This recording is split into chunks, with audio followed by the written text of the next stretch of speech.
Before we begin, this conversation reflects my guests' lived experiences and perspective. Some claims discussed have not been independently verified, and some names have been omitted. But the heart of this conversation remains the same. Too often, survivors are dismissed, discredited, and pushed into silence. That's what we're here to challenge.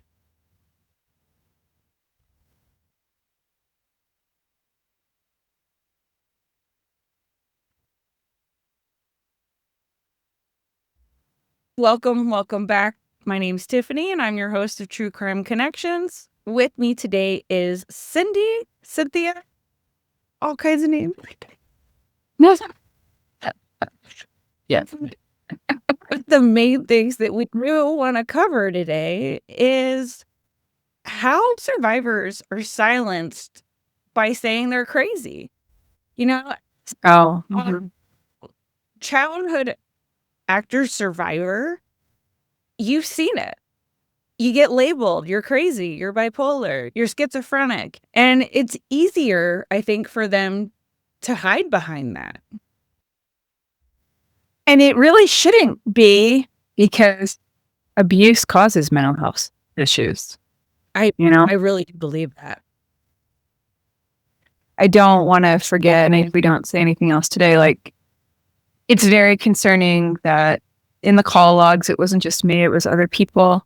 Like, for my call log, when I called the Department of Justice about my experience, it was noted that I had amnesia, chemically induced amnesia, and so no follow-up. And there were other logs from other callers where it said there was a history of psych issues, so no follow-up. Is this in pertain to the Epstein files or? Yes. Okay. Yeah. Yeah. I mean, it's kind of, a lot of things flow together. Epstein didn't exist in a vacuum. I've been a school counselor for 15 years. My grandfather had a home in the town of Palm Beach, which was the town of 8,000 people, I think, for like 100 years. If I don't have any credibility at this point, and imagine if I were still very emotionally disturbed teenager or a child, how would I be getting help when I've earned a master's degree? I meet hundreds of people every day that notice I'm not schizophrenic. I make more money than I've ever made in my life. Like, I have no reason to jeopardize my career and lie and make things up. I called an attorney's office yesterday. Again, I've called so many attorneys' offices. I've called everybody that you can call. I've called the Inspector General and the Attorney General. And it's hard to do without sometimes having some pretty profound emotional effects. But I can't stop. I can't stop calling people. I can't stop talking about it. It's just too big and it's too important. It's a form of healing for you, in a sense. You have literally pushed down all these emotions and memories for so long. And as soon as you were confronted with the FBI, I'm sure that was a flood of emotions and just flashbacks and everything. That's a lot to handle. And you don't want to be silenced anymore. And I commend you for that. You deserve to bring peace. What kind of world do we want to live in? Honestly, like, what I subscribe to what happened at my workplace, where I was pulled into a meeting. This was in 2019, shortly before Epstein was arrested and when they were going after Andrew Cuomo. And they said that the FBI was on the phone and wanted to talk to me. And I think the first thing I thought was that it was probably about a student, because things happen. Things happen with families. Things happen with students. And yeah, there was no way to prepare for what happened. It became obvious that there had been evidence for a decade that I was a survivor of young child sexual abuse and a witness to other crimes, survivor of multiple crimes. The way it unfolded was very shocking, is the only way to describe it. And I've asked for statements from those parties that were there when it happened, depositions, very personal, very traumatic information about my life was shared with people that I worked with. Before you even knew it? Before I knew about it. And schools are, they're more, I don't know, I guess, political than people realize. We do work for the state. We work very closely with law enforcement. I generally have a good relationship with law enforcement at my work. But information was made known, and it was made known to the administrators at the school and the school resource officer. There was a caller with all zeros on the line. And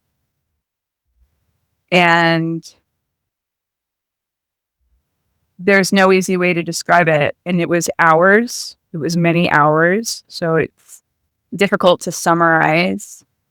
They had me looking at pictures and trying to get me to talk about things where, like, when I was a little kid, my grandfather threatened to slit my throat if I talked about what I saw. And I was drugged for a period of time.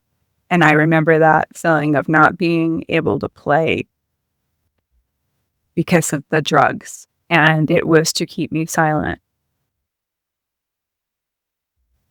So I bring that up because I'm sure it affected me.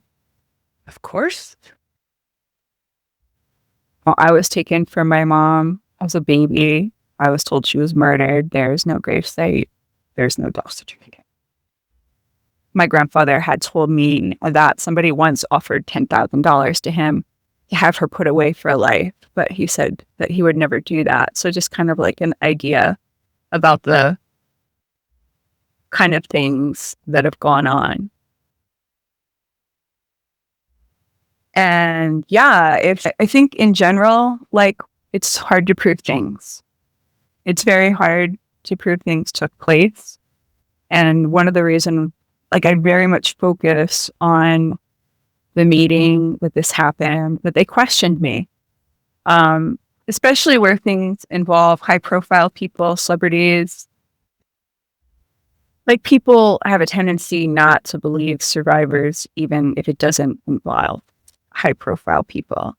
And when it does involve high profile people, people sometimes treat it more like sort of like it's a joke, like it's a cartoon sketch or something, because you've heard it ad nauseum, and people get inundated with certain media and have ideas about the way things were. So you could get called like a grifter or something, like trying to jump on the bandwagon. And that shit it pisses me off. And unfortunately, it's the people out there that ruin it for the real survivors that I get really upset with.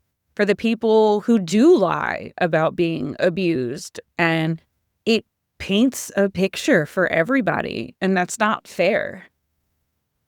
It's not fair.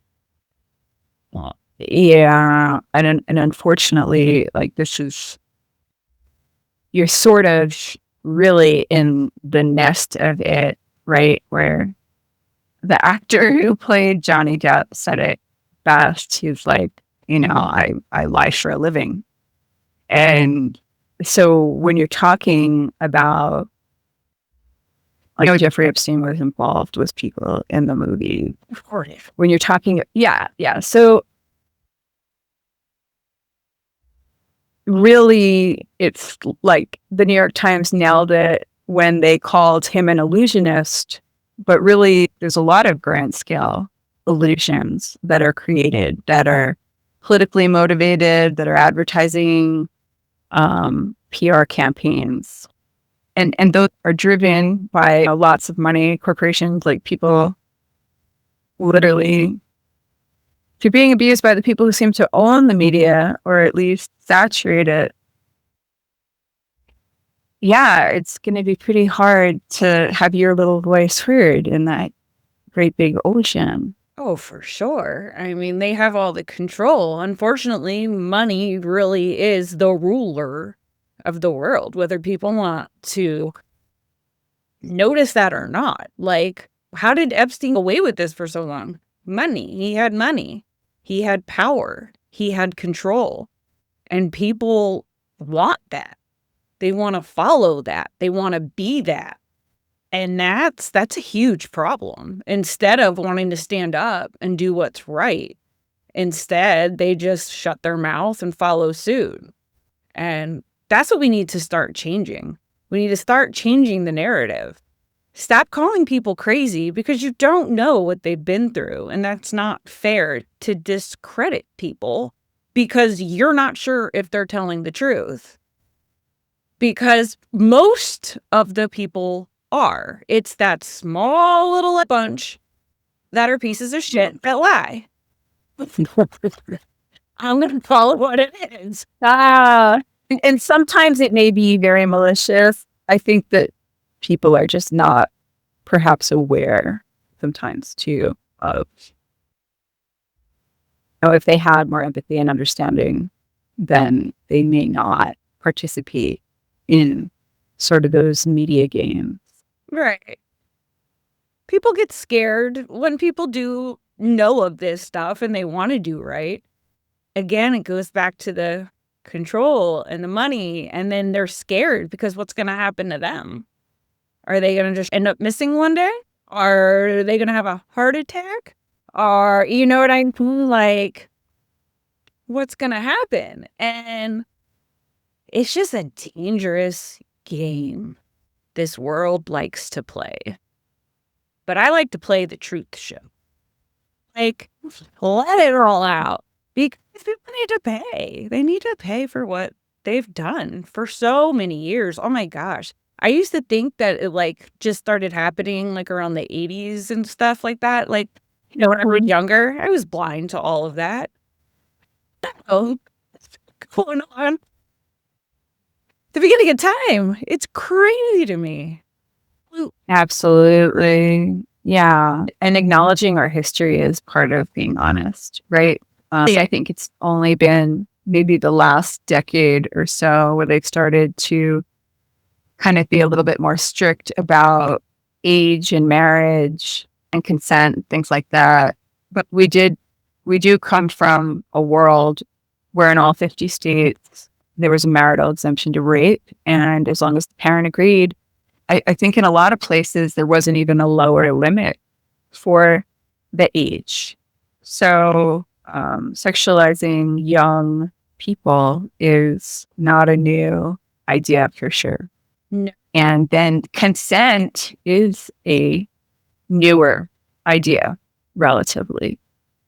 I remember when I went back for my master's degree, like I was in one of the buildings at Adams State College, and there was a big old banner that was like, this woman was like unconscious, and it was about like they couldn't consent. And I was like, wow, that's amazing. I can't believe I just saw that.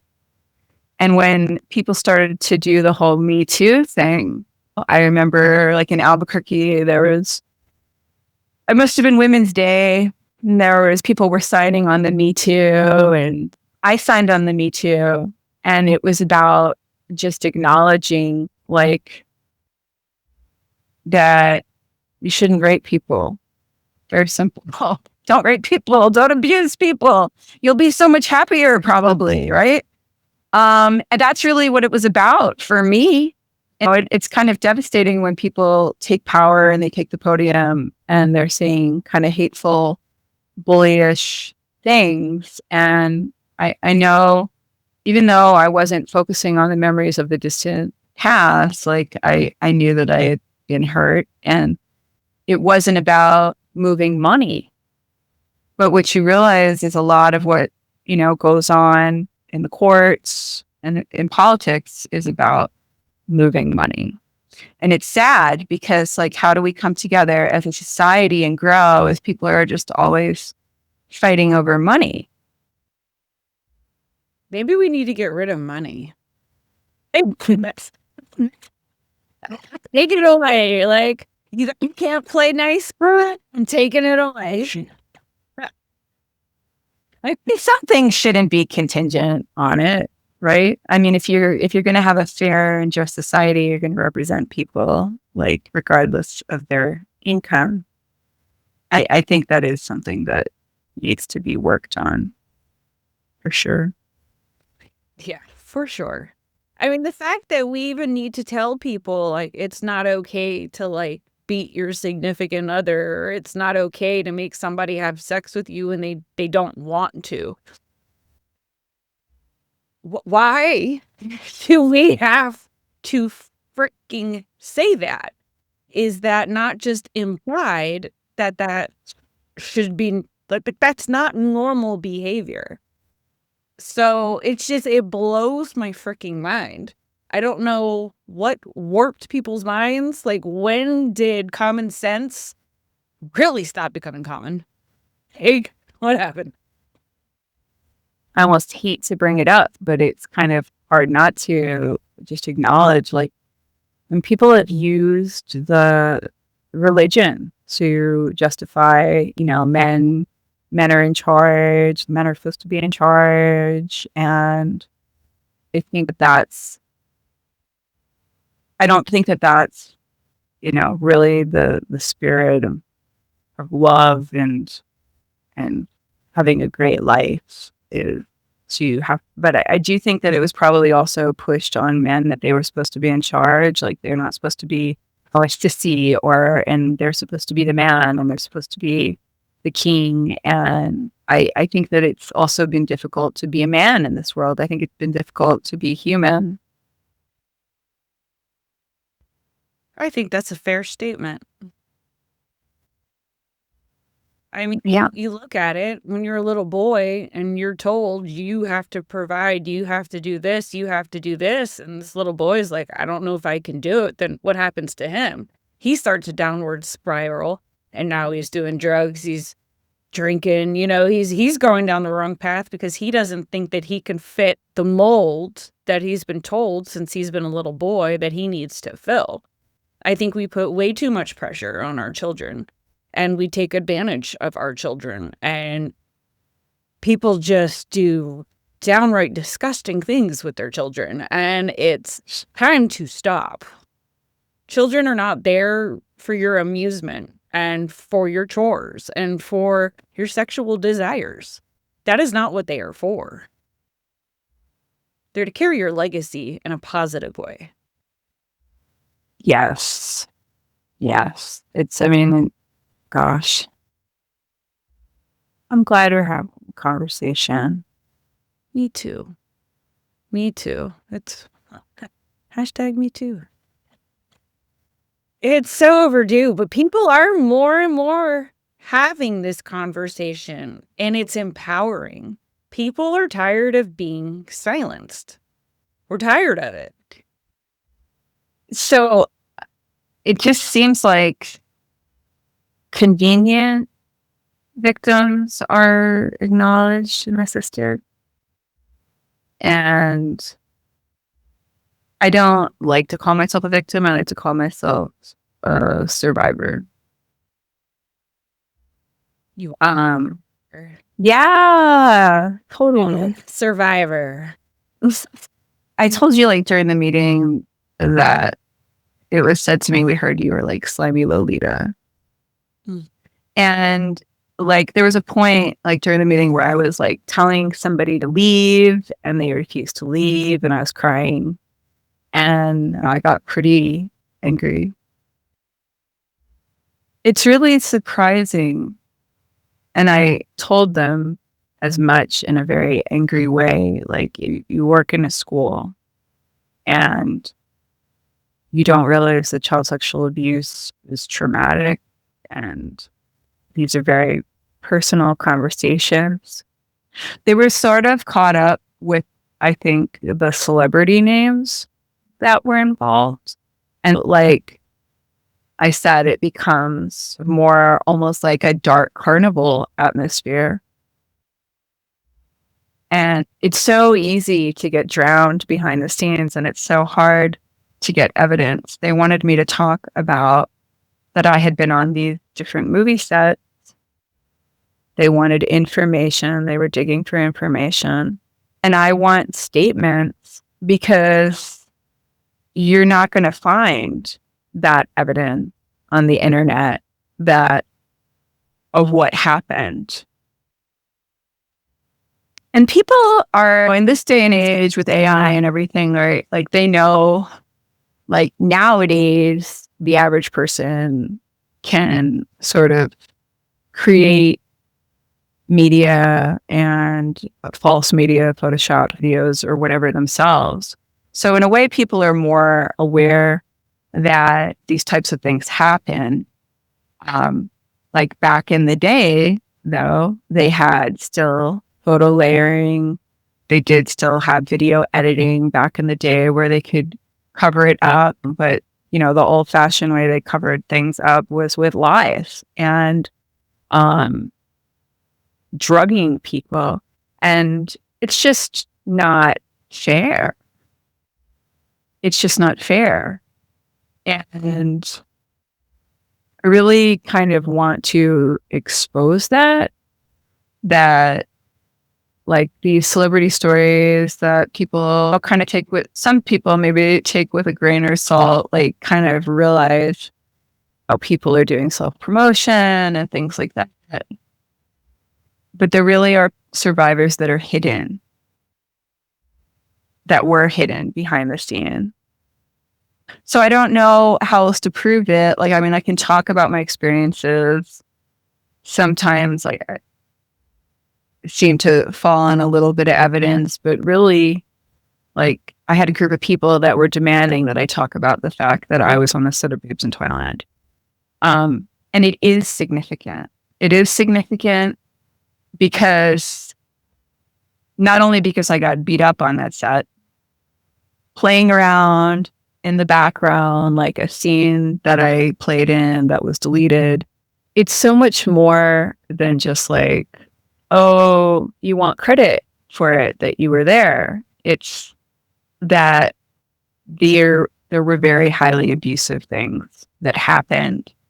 And if I can't prove that I was on the movie sets, then it's very hard to talk about. Because a lot of things happened. Things happened on David Lynch's set. Things happened on the set of Lucas. And the people that were questioning me knew this. And so I feel that this should come to light. I feel that it needs to be exposed, that there is information that exists about what happened to me and that I'm not making it up. And it's my history. And like, because drugs and trauma and time affected my memories, it's almost like somebody has a photo album of me and I feel that it's mine. And that's how I feel about the evidence. Because when they started questioning me, it was obvious that there was evidence, or they would have no reason to question me. They knew that I was the little girl in the painting, the Jeffrey Epstein painting, one of the little girls, or it was supposed to be in my likeness, the little girl in the yellow bikini in the Miss Tomato painting. They said that there were many pictures. They asked me about many extraordinary events. So I called an attorney again the other day. Like I said, I've called all these attorneys, and I'm just going to try to keep working on saying it in a way that's coherent and understandable to people. It would be nice if they just came out with it. Like, I don't know what a reason would be to hide that information. Some of these people are still in business today. That puts ickiness in it. Well, yeah. I mean, that's like why Corey Feldman didn't get to go to the Oscars when they were honoring Rob Reiner. Corey Feldman reported that Corey Haim had disclosed that he was raped on the set of Lucas. And I actually also know that Corey Haim definitely said that he was raped on the set of Lucas. We didn't actually see it, but we know that he said it. Was the person that Corey Haim said raped him, and Corey Feldman told people, and was on the board of LA SAG-AFTRA for a really long time and really big in the unions. And he was a contemporary with Rob Reiner and has a relationship with Conan O'Brien, who is hosting the Oscars. And so I guess it would have been uncomfortable for Corey Feldman to be sharing the stage, given that that's like a very obvious example. And like, okay, so it's just the Oscars. Like, but I suspect that we don't get help because people are either involved with SAG-AFTRA and the union, or it's the politics of you're making a Democrat look bad or you're making a Republican look bad. People don't want to look bad. Perhaps they know that it was wrong to share personal information about me with coworkers. Like, is that legal? I don't know. It's not correct, definitely, when you're talking about highly traumatic events. I was thinking about HIPAA violation. Like, how is that not a HIPAA violation? Well, I don't know if it was medical. HIPAA is medical, right? Right, but being sexually assaulted, I would imagine Connects to your health, Right. for sure. I mean, now, if, like, say, working in mental health, if a kid comes in and tells you this, you don't have the right to just go to the media. Go tell everybody and then like pull them into a meeting and start having everybody interview them about it. Yeah. Right. Yeah. Right. I mean, you're 100% right. How would they know anything about you if there's nothing about you anywhere? That makes no sense. They Yeah. something. And you do deserve to be able to see that. That is your life. That is what happened to you. Are they saying like they're sealed documents? Is that kind of like the wall you're hitting? So honestly, it was a very frightening, jarring, shocking experience in 2019. And like, I'm giving you like the very briefest, like there was a lot that was said during that meeting. And one of the things that they did say too was that they noticed that I was followed, that when my car moves, other cars move. Instantly? No, that was in 2019 when I was working at the middle school. Right. And I finished out my contract. Like I really kind of disassociated after it happened.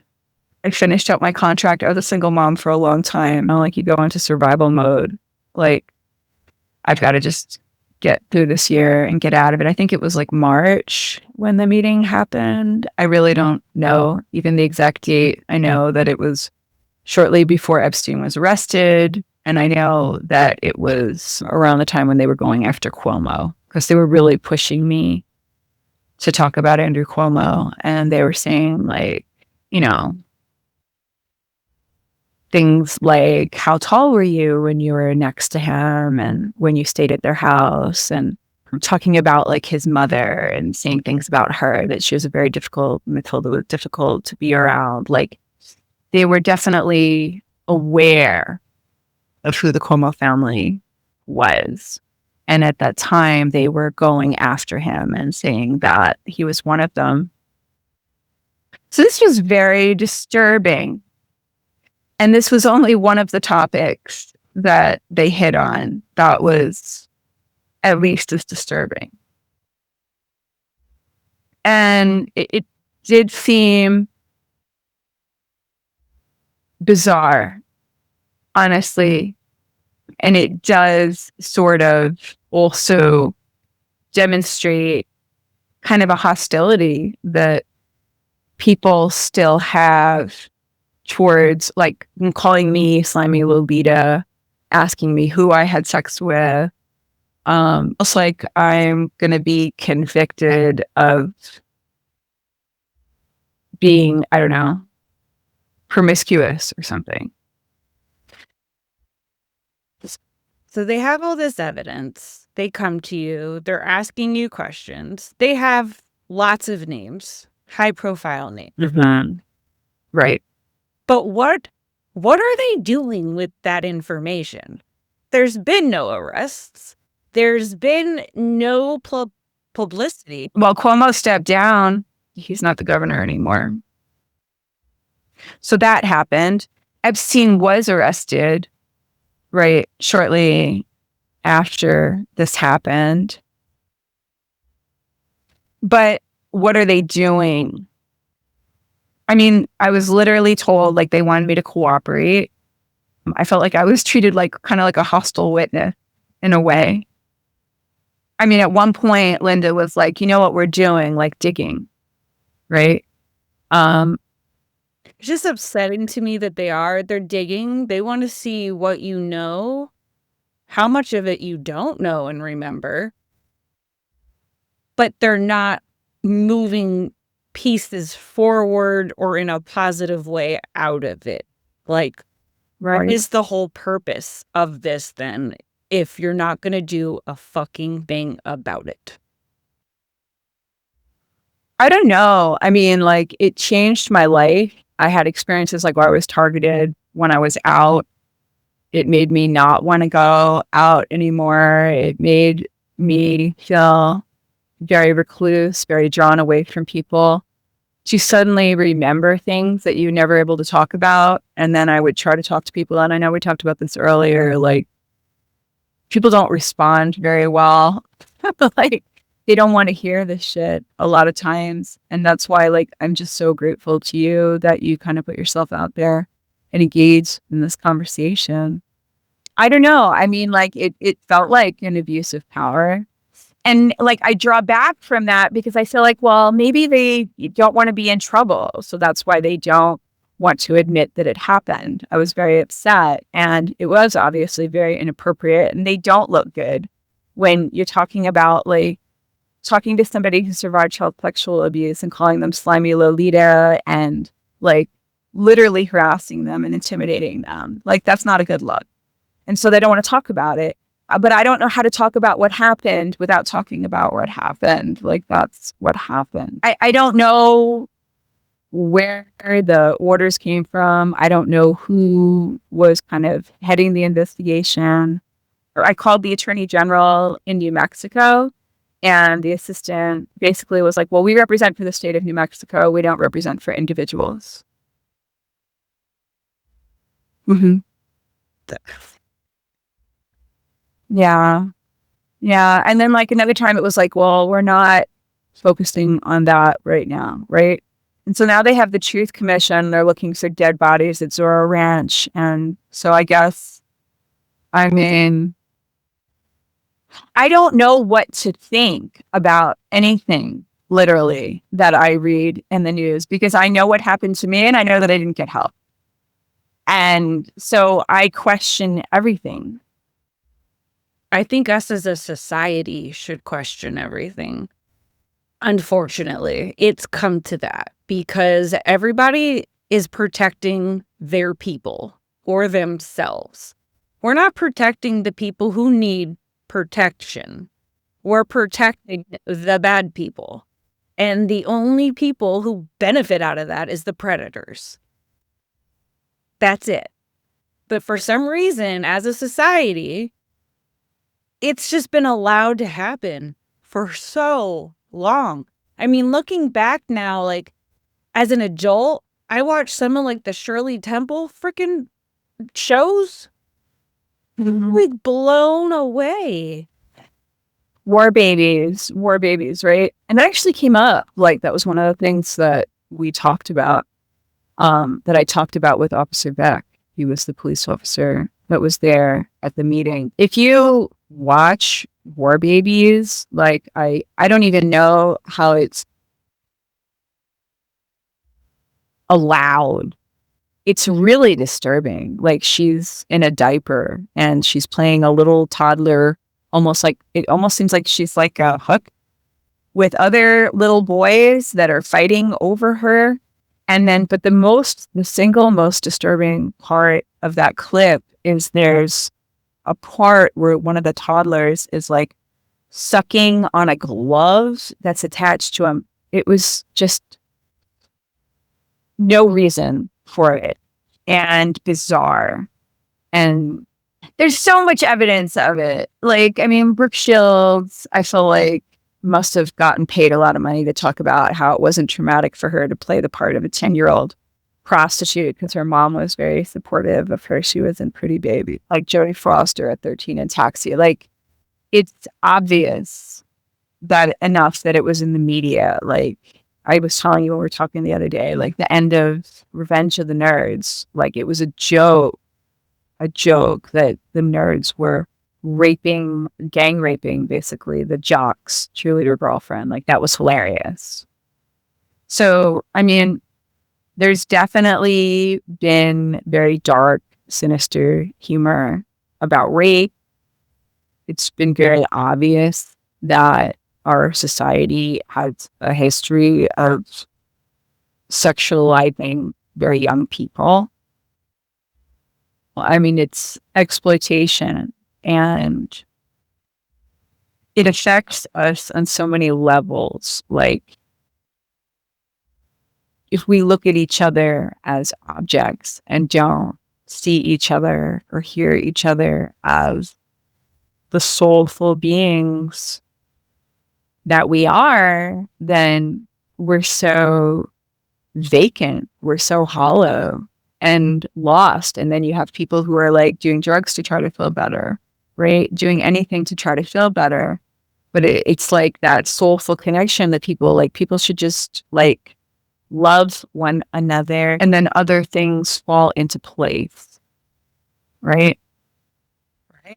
For the longest time, everybody was always like, gosh, child actors grow up and now they're such messes. And now we know why. I mean, look at Amanda Bynes, that poor fucking girl. There's so many, so many, because that's how they coped. That's how they got through it. Well, and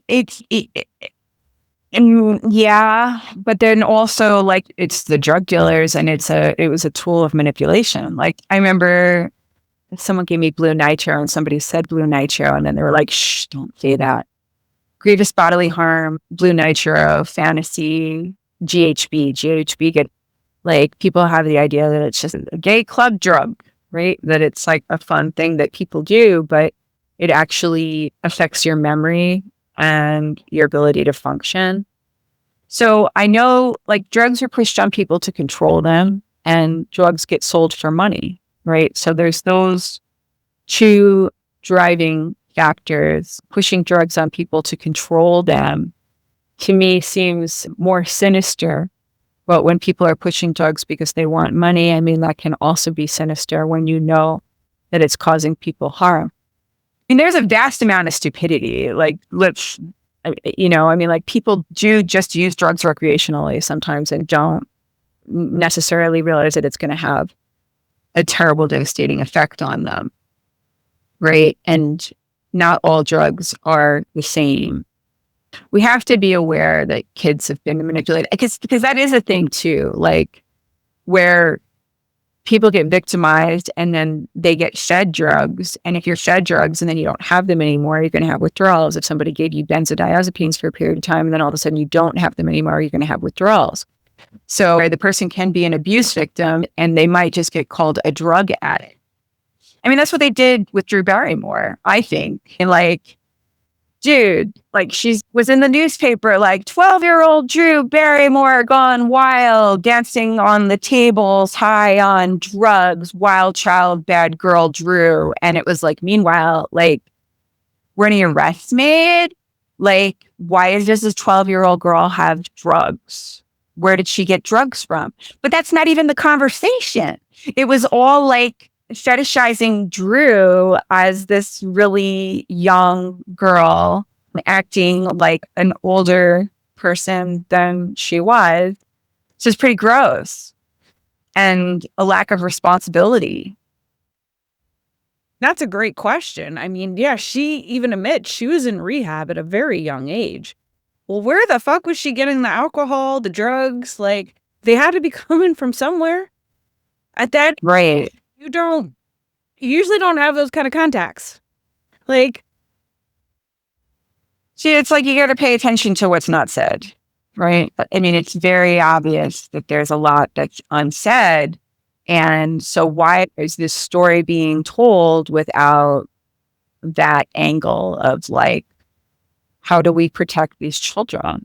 Why do we have all these like young, beautiful people? Oh, we celebrate them and then they die of a drug overdose. Like, why is it that we're able to say that they're wonderful and plaster their picture everywhere, but not help keep them safe from drugs, right? That will kill them or destroy their lives. Like, why the suicides that you have to question if they're suicide? All the crazy things that happen to people. There's things going on behind the scenes. And why can't we talk about what's going on behind the scenes? Like, why isn't that coming out? Why is it still the same narratives that get promoted over and over again? You used to see the same stories ad nauseum on 5,000 different channels, but we can't get into the root causes of these things.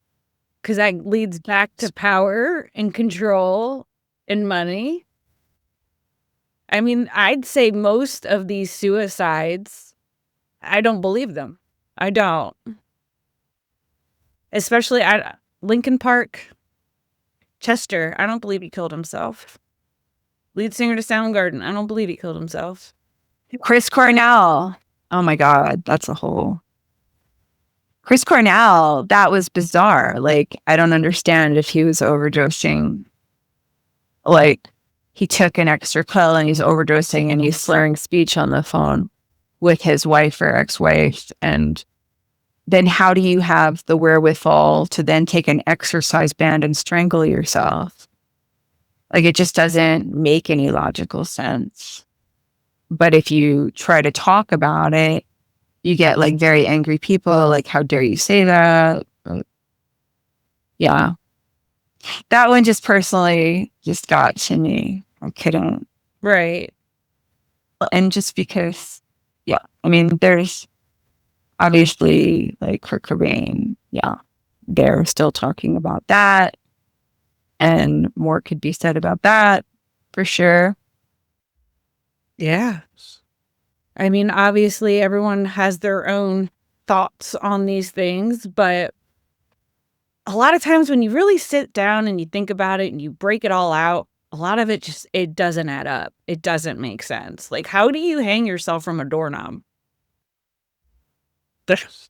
How? Right. I mean, it was like scarf suicides one week, right? It wasn't like Robin Williams and Kate Spade. Everybody's hanging themselves by a scarf. That was pretty strange. So much has happened. You know, I mean, of course, I'm thinking about River. It's so much to open up and talk about. Like, we could be here for days. And it's kind of like,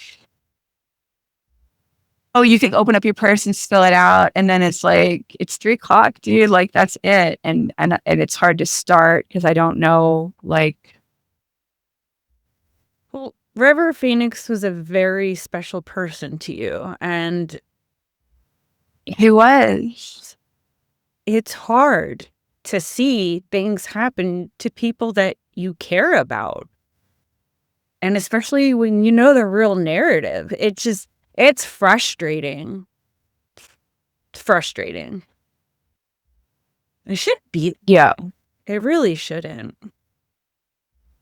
Yeah. So they brought up River during the meeting in 2019. And it's like, well, why did you guys wait 30 years to talk to me? Honestly. Did I tell you I talked to Tatiana Siegel for like an hour, the editor for Variety magazine? She was doing like the podcast about River. She did it for Halloween. He died technically on Halloween because it was after midnight. It wasn't a Halloween party. It wasn't a cult ceremony.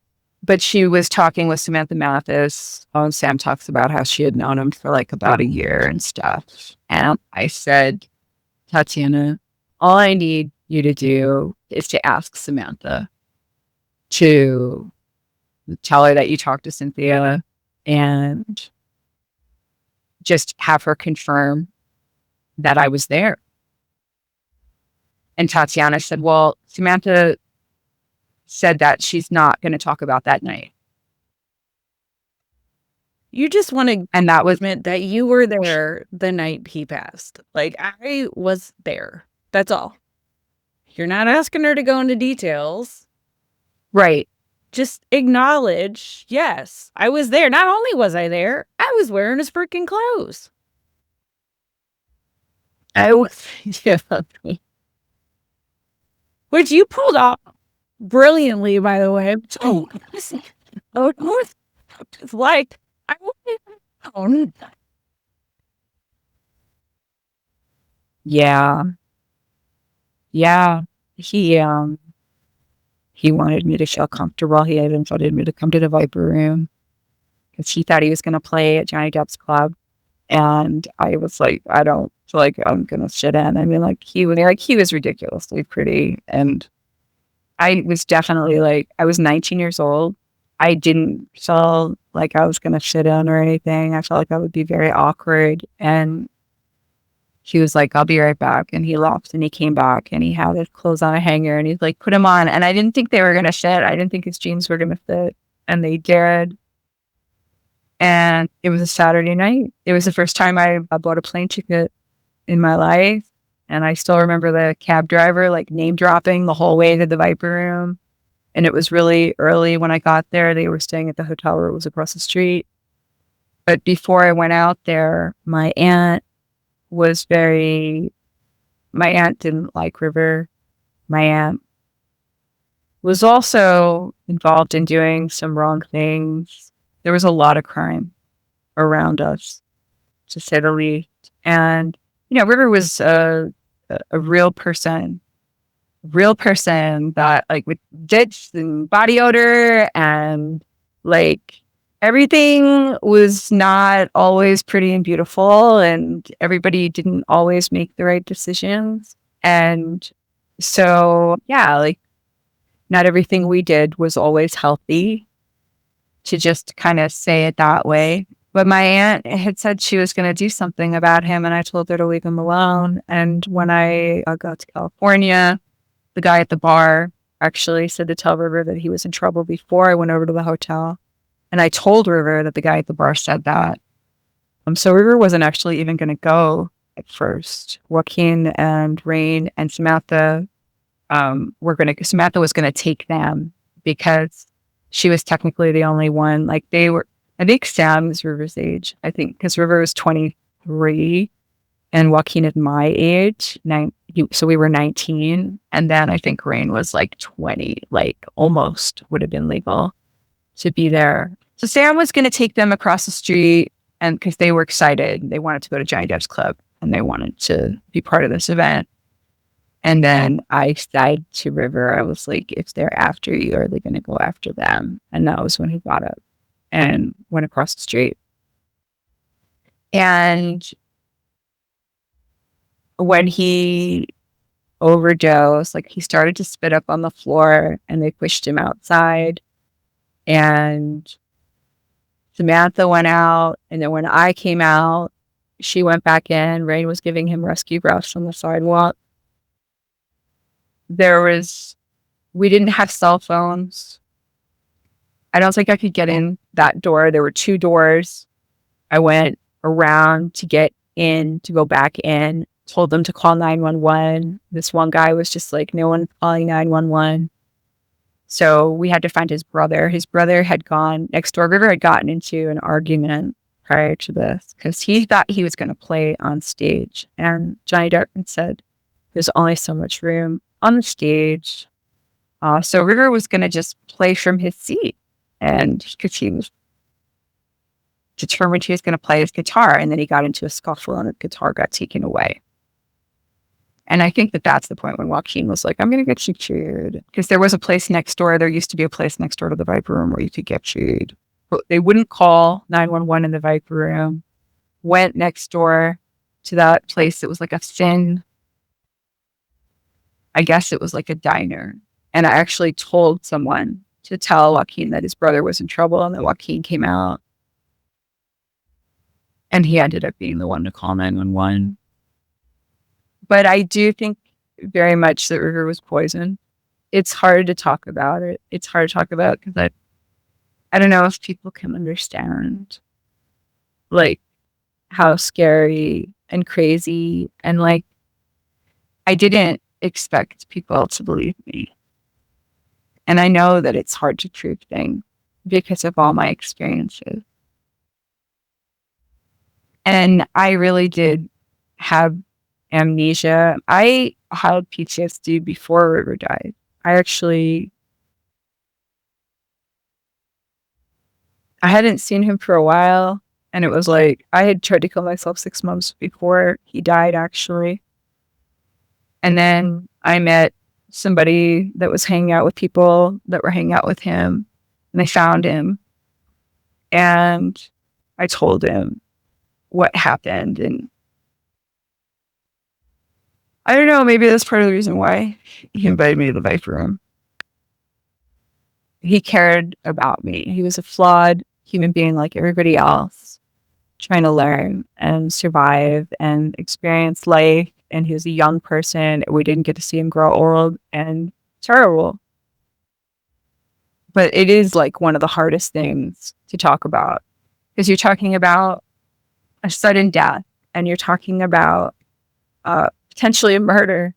And like with all the celebrity fanfare around it, it makes it worse. And then like if you've never been inside of a situation where people have died and you've been threatened, you may not readily understand how trauma affects people. And there's very good reason to be scared. There's very good reason to be scared sometimes. And there's very good reason to believe that people will not believe you. And amnesia is a real thing that happens. And I think that chemicals can create it. There's different things that can cause amnesia. But all these different things obviously make it really hard to talk about. And it's like, I feel like we just go from kind of like one sensational story to another, which is part of the reason why I keep going back to like, I need statements. Like I gave a list of people that were there that questioned me about these things that happened. I mean, it helps to be able to describe Palm Beach and like explain to people like things that you wouldn't think to say when you were a child or a young person, but like, and also we didn't have the internet too, right? So it's easier to show you, like now I can show you on Google Maps the distance between the house that my grandfather owned and Brillo Way and Mar-a-Lago. And you can see that this has been a town of 8,000 people for the last 100 years. And you're learning about like how Hollywood was sort of enmeshed with these people. Like that information is more readily available. And as an older person, you can put things together and explain things in a different way. Like, I don't think I could have held this conversation when I was 19. I know I couldn't. So even though it was a long time ago, it does matter because sometimes it takes people a long time to be able to talk about what happened to them. And you just need kind of the maturity and experience to be able to describe it. I believe that. I hear that all the time on my show. People who waited 30 years even to tell their own partner what happened to them when they were a child. And that's why I think like these statute of limitations bullshit needs to go away because people do need time to sit and really think about what happened to them, to be able to move through those feelings, to be able to learn how to try to help yourself heal and to picture why they happen, how they happen. It takes time, and it does. It takes maturity.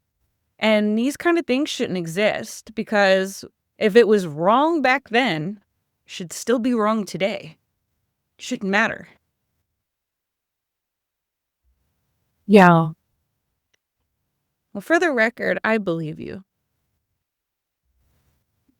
So thank you.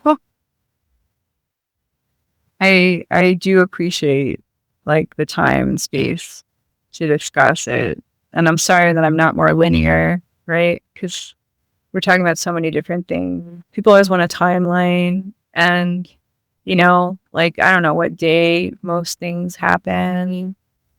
I mean, you really are like focused on the person that you're talking to and the survivor.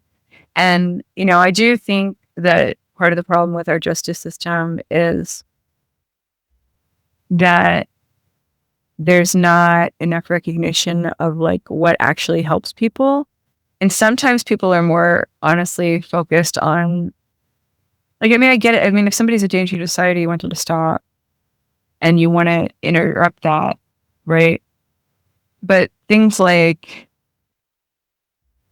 information related to my history is important because I have brain damage from what happened to me. And so therefore, like the evidence that they have of what happened to me is meaningful to me and I should own that. Like that, I don't know that that exists in our law. I don't know that our law acknowledges that or that there's even any agency that has a sensitivity to realize that like if you've lost memories and if you've been called schizophrenic when you tried to talk about the abuse that you endured, like that's a huge thing. Like when people don't see you as credible, I mean, that can affect your ability to have a job, that affects your relationships with people, that it can affect your relationship with yourself. You might ask yourself if you're crazy. And so evidence that you were in places that you were when others would say to the contrary becomes very important. And I guess I'm kind of just keep repeating myself now. No, but right. This is your path, and you do deserve to know what they have about your path because there could be even more in there that you've still suppressed to this day that could maybe help you with another situation. So, one thing that I would like to say is to any listeners that are listening, if you are able to help her get access to these files, please reach out to me. I don't know if you want anybody reaching out to you. I mean, like, honestly, it would be great. And like Samantha could really help. And she could just be like, yeah, Cynthia was there. And you went and talked to William Reichert the next day. Like, that would be helpful. And the people who I got very angry with, because yeah, it was inappropriate the way they questioned me. It was really scary and upsetting. And it did not seem just what happened. But the thing is, like, I'm not after them. I'm after the information that they had, that they knew that I was around Jeffrey Epstein, that they knew that I was on the movie sets. Like that is pertinent information because otherwise, we have bought media that promotes certain narratives, presents the world in a certain way. And it's not fair, right? To kind of bring up all these memories and then act like it didn't happen. I've asked for depositions, and that's why I called an attorney the other day. I called Singleton and Schreiber and waiting for them to get back to me. I just keep calling people, and even if they can't take my case because there's no legal recourse, I am telling everybody in every way that I know how that this happened to me. And it just would be the right thing to be like, yeah, okay, we know that you were on the set of Babes in Toyland. Like that would be huge. That'd be so helpful because it would help people realize that I'm not lying about being on other sets where things happen. So yeah, like the people that know that I was on movie sets, the people that know that I was with River, like that would be really decent of them to stand up and say, I don't know how many people are going to hear me or hear this. I mean, Johnny Depp drove me to Cedars-Sinai Hospital. And I described that to you, and if you could find him, I mean, he probably would say it. He probably wouldn't have a problem saying it. But there's been no call for it. There's been no demand for it. And I am afraid that basically not acknowledging that I was in these different places, it's not protecting me. It's not helping me. And it's really not even that I want to go after people as much as I just want to demonstrate that I'm not making it up. You deserve it. They're your files. The files are on you. Like, why should they have more right to your life than you do? So please, anybody listening, if you are able to help recover some of this, please, please, please, please, please reach out to me, because she deserves answers. You do. You deserve to know what's in those files. If they can just show up to your school and tell everybody, okay, so this, and this, like, give me copies. Let me read through it. Something, anything. And I mean, I'd given a list of people that were at the meeting that, like, they could be deposed, right? Like, is it acceptable what's happened? Like, that's my question too to people. Like, is this acceptable what's happened? Right? Like, if that was you, would you want information about your child sexual abuse shared with your peers and paraded out in front of you as you're crying your eyes out? People probing you for information. You said for hours too, like, ow. Well, and like I wanted to know what they had to say. Of course. And like, whose idea was this? Where did this come from? But the problem with that is that, like we said earlier, like there's a chain of command, right? And people don't want to be in trouble or whatever. I just want the evidence. I want the testimony. Like, yes, we know she was on movie sets. Yes, we know she was around Epstein. Yes, we know she was with River. Because it makes it easier for me to talk about what happened to me. Validates you in a sense. I mean, you know, but and it's your credibility. Right. It's your credibility. And like, it's honestly not very good to be looked at as schizophrenic or as a liar or as an attention seeker or grifter. Like, my character matters to me, and how people perceive me matters to me. And of course, it's going to affect anybody. Yeah. I mean, especially you don't know what's in there. And you just freaking deserve to know what's in there. I mean, it's like there's hidden wars that go on that people don't realize. And it's very hard to talk about, and like to have supportive people that understand, that can really help document our history in a way that isn't, I mean, honestly, lots of human beings have made mistakes, and, you know, obviously the ways of the past were not the ways that we always want to embrace. But if we're not honest about our past, then how does it change? How do we get to the next level?